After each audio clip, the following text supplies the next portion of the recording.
एक टन नचारी लौ के एलो हैं निक लागत तो कल्पना सुल संगम चैनल के लाइक शेयर सब्सक्राइब करो। बाबा रची रची लिखबैया कमरा थुआ के अरजिया बाबा कमरा थुआ के अरजिया बाबा रची रची लिखबैया दानी रची रची लिखबैया कथी के यहाँ कलम बनाएब कथी के रसनो बाबा कथी के यहाँ कलम बनाएब कथी के रसनो कथी के यहाँ कागज बनाएब कथी के यहाँ कागज बनाएब रची रची लिखबैया भोला बाबा रची रची लिखबैया कामरू के यहाँ कलम बना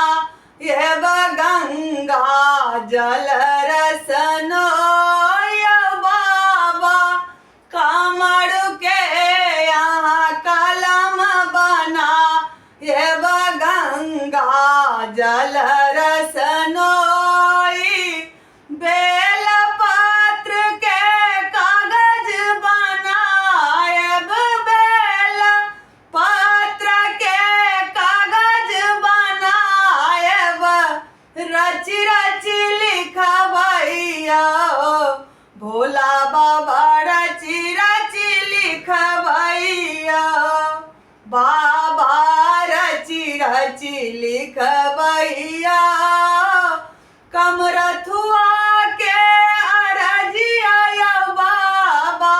कमरथुआ के अरजिया बाबा